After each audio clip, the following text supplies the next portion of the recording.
Welcome to Can't Say That on Christian Radio. My name is Jesse Gabel. I'm Therese Main, and there's something better about being face-to-face. Ooh, can't say that on Christian Radio. Uh-oh. Let's go back a few months. We had posted a pretty innocuous video to our Main and Gable Hold on, Instagram. what does innocuous mean for our... Maybe there's somebody out there who doesn't know what that means. Pretty harmless. A pretty harmless video to our social media. And it was like something that we had said on the air, and we had just taken that audio and put it up with a video graphic that was like pink and blue and white. And then we received the notification that our content had been removed for violation. Yeah, it was like the next day. All of a sudden it was gone. Our account was off Instagram, I think, too. Just couldn't do anything. And so we filed an appeal, and then we were able to get our account back. Now, the only thing that we can think of is that the colors that we inadvertently chose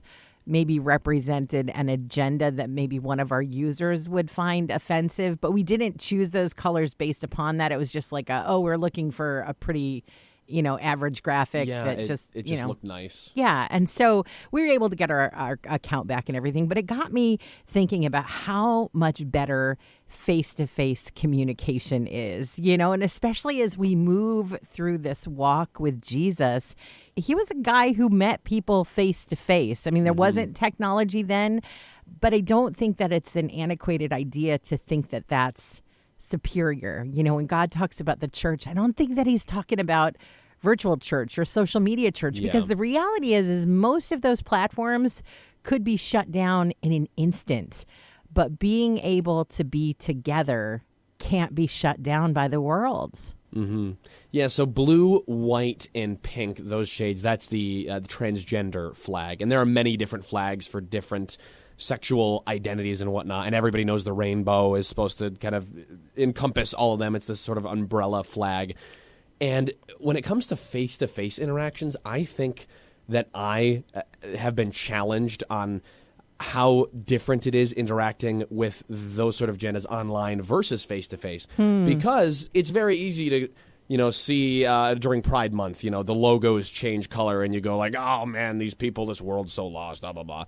But I have also met friends who are not believers who do have warped sexual identities. And I've had to, I've faced challenges of, how do I interact with this person face to face in a way that is respectful and loving, but I'm also not compromising what the Bible says and what I know to be true. It's such a different game. And I think when we only interact with those agendas and those people and those beliefs in an online space, you are not prepared to meet a real human being where they're at and interact with them in a Christ-like way. It's complicated and it's different.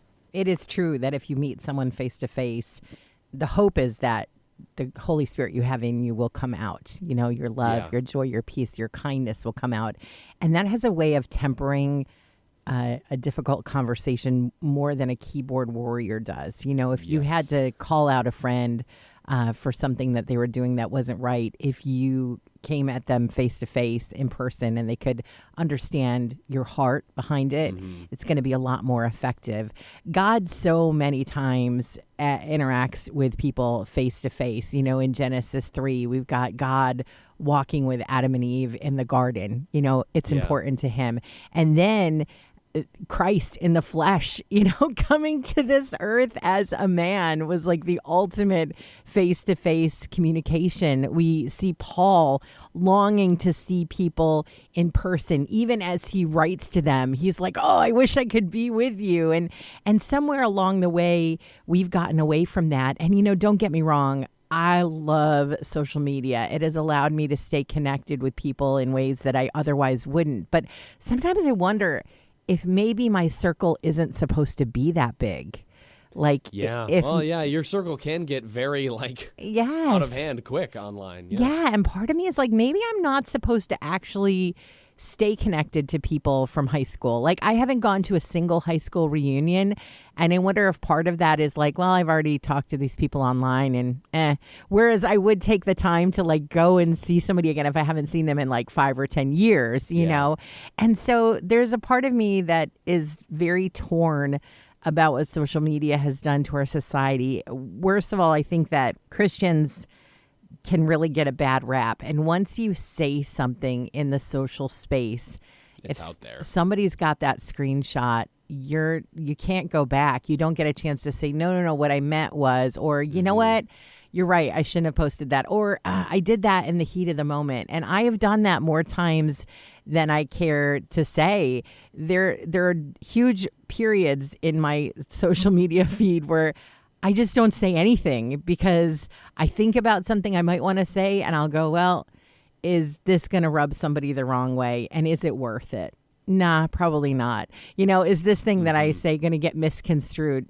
Yeah, probably. It's just not worth it. You know, and so I end up just not saying anything. And then I begin to go, well, is this even worth having? And I know that you have kind of been in that space too with your social media. You've been kind of trying to break the addiction. Yeah, both because I've been wasting too much time just scrolling through my feed and because interaction is just different. I got rid of Snapchat a long time ago because all I was doing on Snapchat was like sending pictures of my foot or the ceiling or like the half of my face to a friend every day just to keep the streak going. And it just felt like a waste of time. I think we have to be really careful these days to just completely separate social interaction face-to-face and social media interaction. Just separate them because they're not the same. Like, it's really nice to be able to keep up with friends you don't see very often or family that lives out of state through social media. That's all great, and I know that you do that, Therese, and I do that too, me and my wife both. But it is not a substitute for actually being with somebody face-to-face, talking. Like, that's how God wired us. There's so many intricacies to being right there with somebody in the same room, even just sharing a meal with them. That's so important. Jesus shared meals with so many people. You ever read the Gospels and like tally how many times Jesus just like has breakfast or lunch with people? There's something really significant about that. He didn't write letters, I think, for good reason. There is a certain level of increased performance that has come to our society thanks to social media. The level of perfectionism that's created online, I think, has created unfair and unattainable standards for us in real life. Sometimes I'm almost paranoid, paralyzed to interact with someone at church face to face because I'll think, what if they find out the real me? The real me who like sometimes makes mistakes and says stupid stuff and needs to be forgiven. Oh man, I don't want them to know the real me, so I just won't let them know any me. Yeah. And then I just kind of like disengage, and then people will say, oh, I love that thing that you posted, and you're like, oh, that's great, because I thought about that thing for like 2 weeks before I posted it. But if I had to have a conversation with somebody, something bumbling would come out, and it's like, but how often do we cut people off in real life now because it's like, well, they did this or they did that. And I think that in the past, maybe our society was a little more forgiving because there wasn't that standard of perfection that we somehow have curated online. And we are supposed to be together in all of our messed upness and our brokenness. The early church gathered not to just sit and hear a sermon and sing a couple songs. They would break bread. They would like messy eat in front of one another. You know what I mean? Like they would do this real life thing. And Hebrews tells us that we're supposed to meet together. You know, being together encourages a real life connection where we can say, hey, this is what I'm struggling with, or here's who I really am, or man, I wish this part of me was different. Can you help me with that? You know, I think we have a lot of secret sin in the society that we live in now because we have these Christians who are perfect, so perfect online, and you're like, nobody can be like that. Yeah. And nobody human can be like that. Only Jesus can be like that. And so there's always something, and then when that something is uncovered, it's like, you know, we all like collectively gasp, and it's like, okay, hold on, there's a plank in my eye. I need to like deal with right now. Yeah. Because if any of us were to look at our lives, it's like, yes, Lord, I need you to help me with this. But also that's where we all can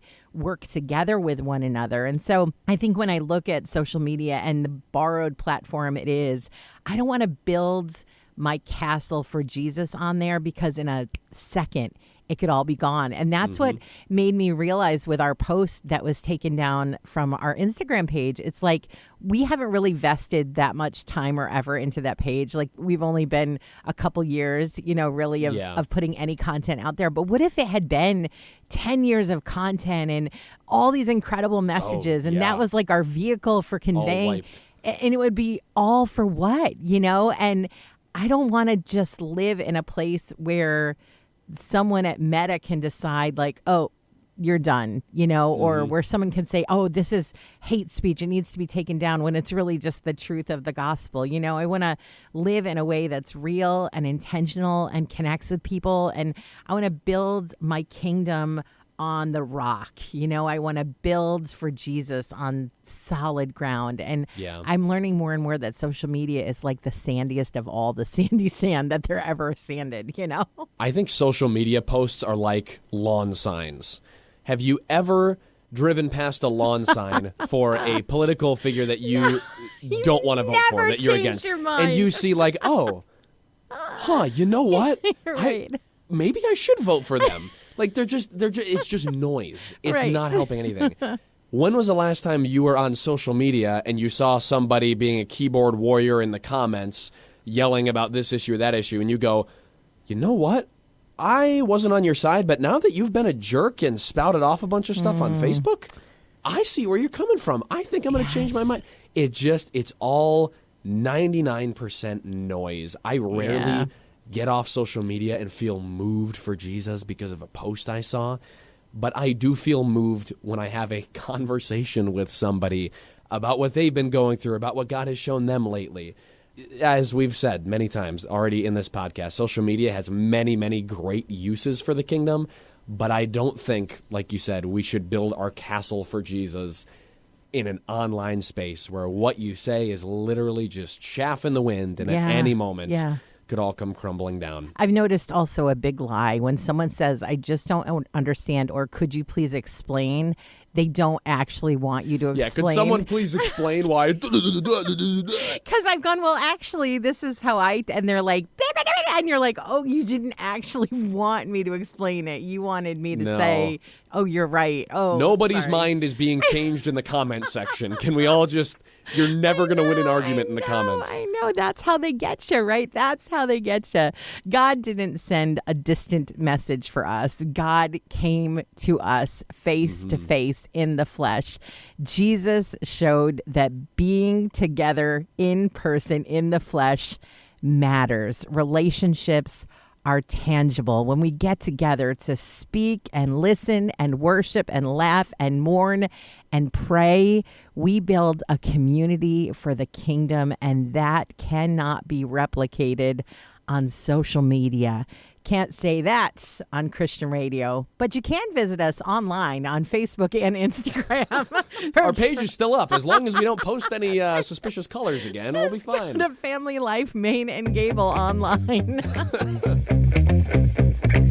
Thanks for listening. If you liked this episode, you could subscribe, maybe. And if you really liked it, you could always say so by making a gift to Family Life, the ministry this podcast is a part of. Just go to familylife.org and find out more about what we do. Our producer is Josh Allen. How could we ever thank you enough? Did you know that Family Life offers a variety of podcasts? Get up to date with Family Life news, including the Noon Report and the 5 o'clock reports, or enjoy some family time with Family Life Kids. There's If That Makes Sense, a conversation for Christians in their 20s. They're all free and on demand at familylife.org/podcast.